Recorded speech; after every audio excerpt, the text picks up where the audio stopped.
Halo kawan-kawan, perkenalkan nama saya Yakobus Krisna Lentera Pamungkas Narastradi atau kalian bisa memanggil saya Krisna. Saya berasal dari kelas 1E, Prodi Agroteknologi Universitas Singapura Bangsa Karawang. Pada video pembelajaran kali ini, saya akan membahas serta memperkenalkan apa yang disebut dengan evolusi. Simak baik-baik ya kawan. Secara umum, evolusi diartikan perubahan pada sifat-sifat terwariskan suatu populasi organisme dari satu generasi ke generasi berikutnya. Perubahan-perubahan ini disebabkan oleh kombinasi tiga proses utama, yakni variasi, reproduksi, dan seleksi. Menurut beberapa ahli, evolusi memiliki arti yang luas, seperti Charles Darwin dengan teori yang terkenal yaitu teori evolusi manusianya. Di tahun 1794, Darwin menyatakan bahwa evolusi merupakan proses di mana organisme berubah dari waktu ke waktu sebagai akibat dari perubahan sifat fisik atau perilaku yang dapat diwariskan. Darwin juga mengemukakan bahwa evolusi terjadi karena adanya seleksi alam. Tetapi, ada seorang ahli dan peneliti bernama Lamarck yang memiliki pandangan berbeda terhadap teori Darwin. Pada tahun 1809, Lamarck mengemukakan bahwa proses evolusi terjadi karena hasil adaptasi makhluk hidup terhadap lingkungannya. Apakah ada yang sudah mengerti perbedaan kedua teori tersebut? Coba dipikir kembali. Jadi, kedua teori tersebut dicontohkan kepada hewan jerapah. Menurut Lamarck, jerapah awalnya memiliki layar pendek. Kemudian karena kondisi alam di mana sumber-sumber makanan berada di ranting-ranting atas pohon, maka jerapah-jerapah kemudian beradaptasi dengan mengangkat tubuh dan merenggangkan lehernya untuk mencapai makanannya. Pada akhirnya, kebiasaan mereka beradaptasi tersebut menyebabkan perubahan leher jerapah menjadi panjang hingga sekarang. Sedangkan menurut Darwin, jerapah dari awal telah bervariasi jenisnya, yaitu ada yang berleher panjang dan berleher pendek. Semakin berkurangnya sumber makanan yang menyisakan makanan yang berada jauh di atas, membuat jerapah berleher pendek tidak dapat bertahan hidup, sehingga lama-kelamaan jerapah berleher pendek akan punah. Hal ini yang kemudian dijelaskan Darwin sebagai proses seleksi alam, yaitu alam menyeleksi individu-individu yang dapat menyesuaikan diri dengan perubahan lingkungan untuk dapat bertahan hidup. Seperti itu guys. Walaupun perubahan yang dihasilkan oleh hanyutan dan seleksi alam kecil, perubahan ini akan berakumulasi dan menyebabkan perubahan yang substansial pada organisme. Proses ini mencapai puncaknya dengan menghasilkan spesies yang baru. Dan sebenarnya, kemiripan antara organisme yang satu dengan organisme yang lain mensugestikan bahwa semua spesies yang kita kenal berasal dari nenek moyang yang sama melalui proses divergen yang terjadi secara perlahan. Evolusi memiliki berbagai dampak dan akibat bagi kehidupan modern ini. Salah satu contoh nyatanya adalah pembentukan spesies baru. Spesies baru tersebut terbentuk karena adanya pembuahan yang menghasilkan individu baru. Contoh ini dapat kita lihat pada manusia. Manusia memiliki karakter yang berbeda dari orang tuanya. Lalu, dampak berikutnya adalah kepunahan.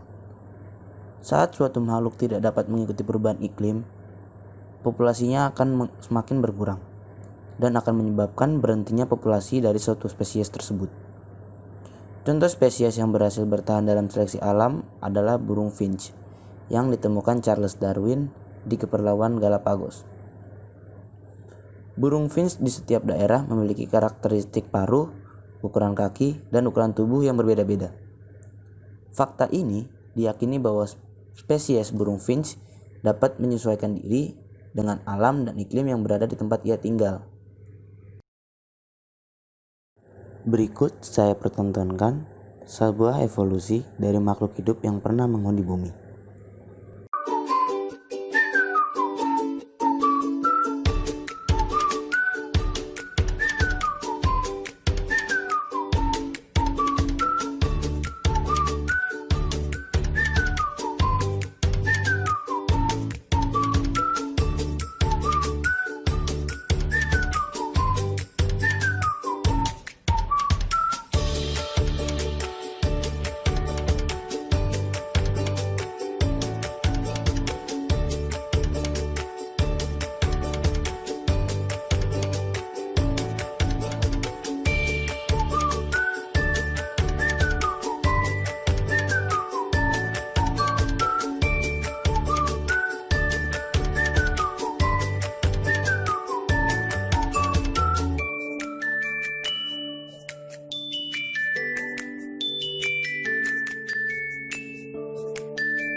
Demikian materi yang bisa saya sampaikan pada video ini.